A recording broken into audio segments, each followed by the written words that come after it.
Bonjour à tous, bonjour à toutes, Florence, Terre de Reiki. Bienvenue sur ma chaîne, merci à vous qui me suivez, merci pour les nombreux retours sur mes vidéos, ça me fait vraiment plaisir. J'ai de plus en plus de retours très positifs, donc je continue. Merci pour tout ça. Alors aujourd'hui, je voudrais vous parler d'amour. Alors, je ne vais pas vous parler de romance et tout ça, ce serait trop beau, hein. Mais j'ai vu un petit texte passer, une petite citation qui m'a un petit peu interpellée et qui est très juste. Donc je vais vous la lire, c'est: «L'amour est la rencontre de deux âmes qui acceptent la part d'ombre et de lumière de l'autre». Alors, qu'est-ce que ça évoque? Beh, ça évoque le fait que l'amour devrait être inconditionnel. Donc quand on rencontre une personne qui nous plaît, qui nous convient au niveau de l'âme, au niveau du cœur, on devrait pouvoir l'accepter telle qu'elle est, sans vouloir la changer, et accepter avec ses qualités, ses défauts, qui font en fait ces différences qui font un peu la joie du couple quelque part, parce que c'est ça qui change un petit peu. Évidemment, vous ne pouvez pas être totalement comme l'autre. Oui, c'est mon âme sœur, machin. Oui, ok, c'est votre âme sœur, mais cette âme sœur n'est pas comme vous. Donc, il faut pouvoir en fait accepter les différences de l'autre. Alors, ce qui se passe quand ça coince, je vais dire, quand ça bloque, pourquoi ça bloque? Parce que c'est lié en fait à des blessures que nous pouvons accumuler, que nous pouvons avoir accumulées, que ce soit depuis notre naissance, même depuis, je vais dire, l'intra-utérin, donc depuis que nous sommes dans le ventre de notre mère, depuis que nous avons été créés. Parce que dans le ventre de la mère, il faut savoir que le fœtus entend absolument tout, comprend absolument tout. Les enfants jeunes, nouveau-nés, etc. fonctionnent par télépathie. Et donc, tout ce que vous pensez, tout ce que vous ressentez, tout ce que vous dites et tout ce qui est dit autour est entendu. Comment vous croyez qu'un nourrisson à la naissance reconnaît la voix de sa mère et de son père, quoi? Enfin, c'est voilà, parce qu'il l'a entendu, et il entend et il comprend très très bien, très très jeune, tout ce qui est dit autour de lui. Donc si l'enfant n'est pas désiré, blessure, c'est parti. Et ça commence comme ça. Si les parents se disputent, euh, voilà, ça peut déjà provoquer un traumatisme. Donc s'il y a différentes choses, mais il faut savoir que tout a un impact. Dès notre naissance, en fonction qu'on était désiré ou non, déjà, pendant la grossesse, ça se ressent, à la naissance, ça se ressent encore plus. Donc là, on va avoir des blessures de rejet, d'abandon. Il faut savoir que les 5 blessures de l'âme sont donc l'abandon, le rejet, l'humiliation, la trahison et l'injustice. Ces 5 blessures-là, je les tire d'un bouquin qui s'appelle les 5 blessures donc les 5 blessures qui empêchent d'être soi-même, et c'est tellement ça. Donc ce qui va provoquer, donc le livre, je vais juste faire une parenthèse, le livre est de Lise Bourbeau. Il est aux éditions de Poche et je trouve qu'il est très intéressant. Donc il est vert et bleu comme ça. Bon, évidemment, vous le voyez à l'envers parce que je suis en mode selfie, donc voilà. Mais ces blessures-là, en fait, il est très important pour chacun de nous de travailler dessus. Je vous promets pas que vous réussirez à les guérir un jour, parce que pour moi, je pense qu'on doit vivre avec, parce qu'elles font partie de notre personnalité, elles font partie de qui nous sommes, mais on peut travailler sur le fait qu'elles déclenchent moins, on va dire. Donc, on peut les rendre moins traumatisantes, atténuer les dégâts de ces blessures, atténuer nos émotions par rapport à ces blessures, atténuer nos réactions par rapport à ces blessures. C'est ce travail-là qui va faire que vous aurez moins d'attentes par rapport à votre conjoint. Parce que ce qui se passe, c'est que vous vous retrouvez en couple avec une personne et vous attendez de ce monsieur ou de cette madame qui vous complète. Déjà, non, vous êtes un être à part entière, donc n'attendez pas d'être complété par l'autre. Il y en a qui attendent d'être guéris par l'autre. Et donc toutes ces blessures, c'est le fardeau qu'on met sur le dos de l'autre en arrivant. Voilà, il faut me guérir. Non, guéris-toi toi-même, après on verra. On peut aider l'autre pendant sa guérison, on peut lui amener des clés à cette guérison, mais jamais on ne sera le psy de l'autre et quoi que ce soit. Donc s'il vous plaît, si vous sentez que à chaque fois que vous arrivez dans une relation, vous reproduisez les mêmes schémas d'attente par rapport à l'autre, eh bien c'est que vous avez du travail sur vous. L'autre n'est pas à chaque fois responsable des problèmes d'un début de relation.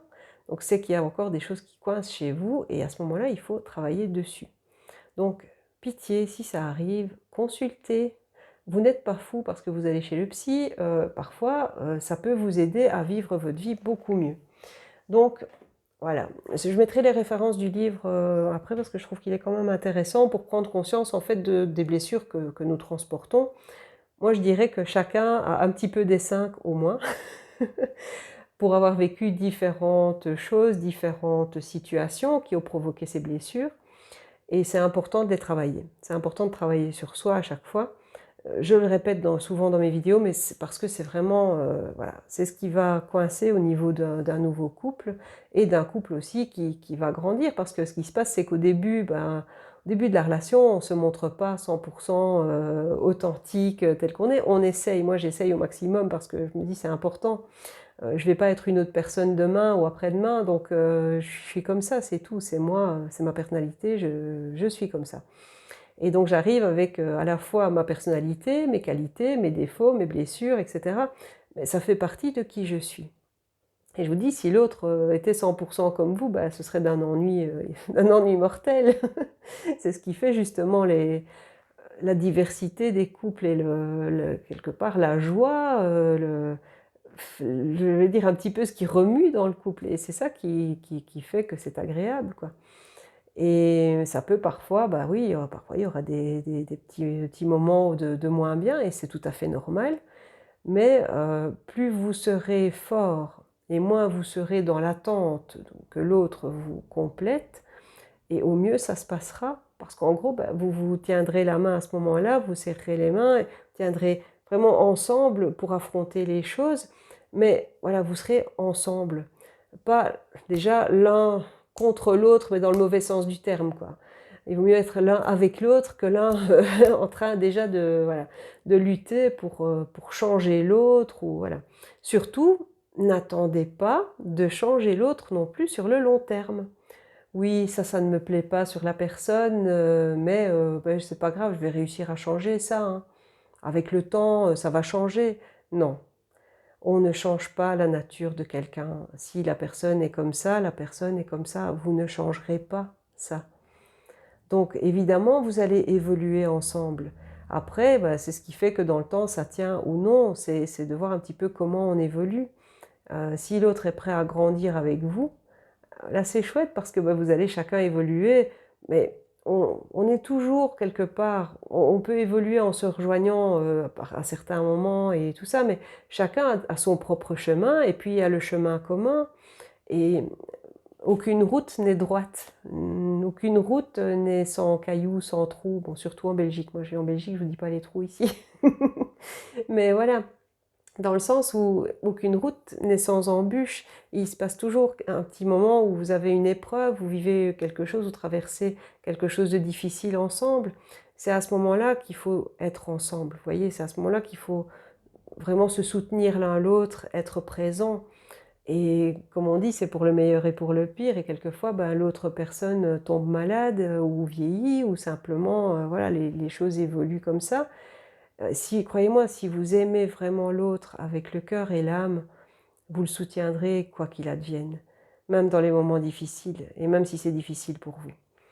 Donc voilà, tout ça pour vous dire, travaillez sur vous, une fois de plus, parce que ça, même au niveau du couple, c'est super important.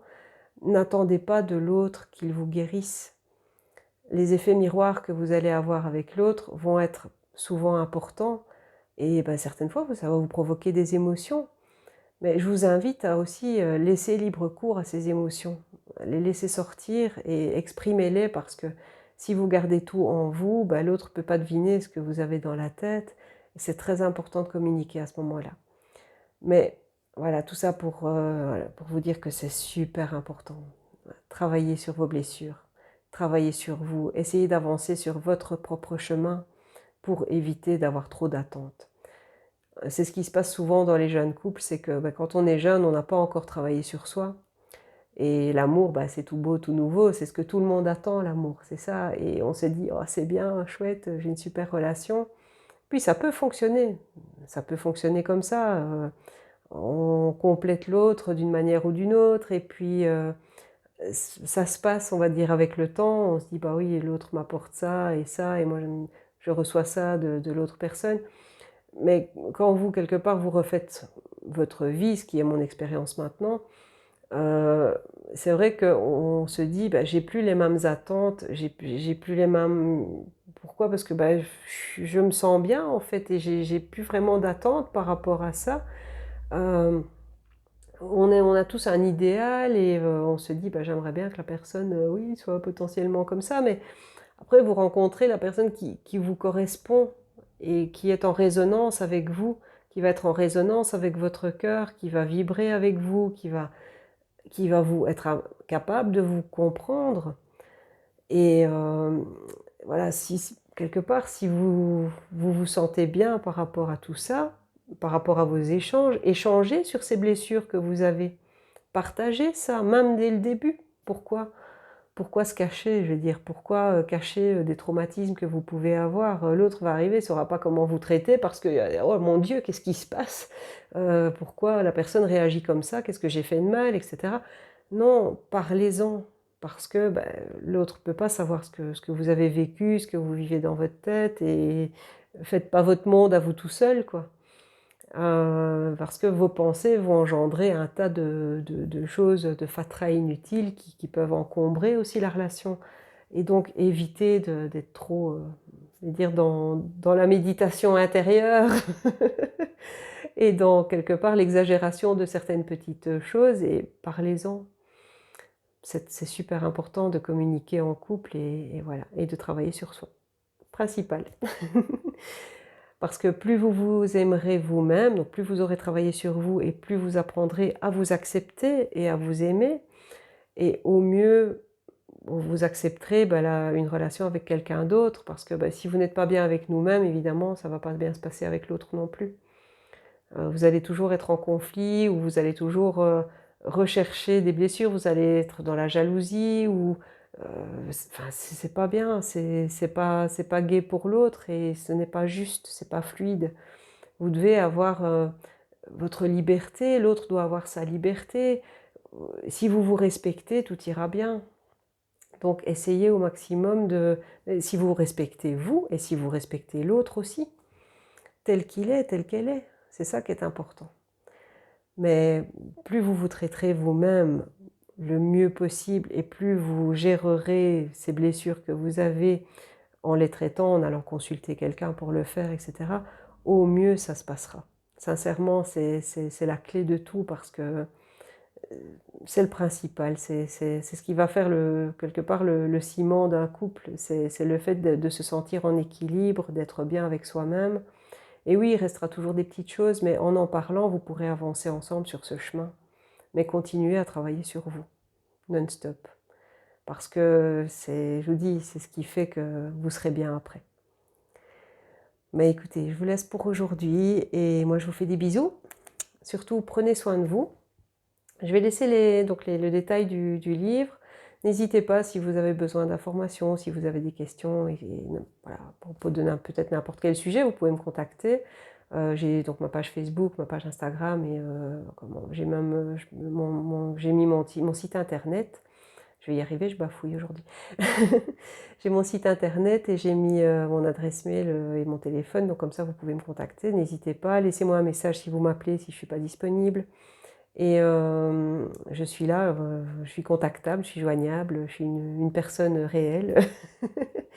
Donc n'hésitez pas si vous avez quoi que ce soit, contactez-moi et si je peux répondre à vos questions ou si, on peut prendre un rendez-vous ensemble pour voir un peu comment on peut travailler, ben n'hésitez pas à me contacter. Voilà pour aujourd'hui, je vous fais des bisous, je vous dis à la semaine prochaine et prenez soin de vous.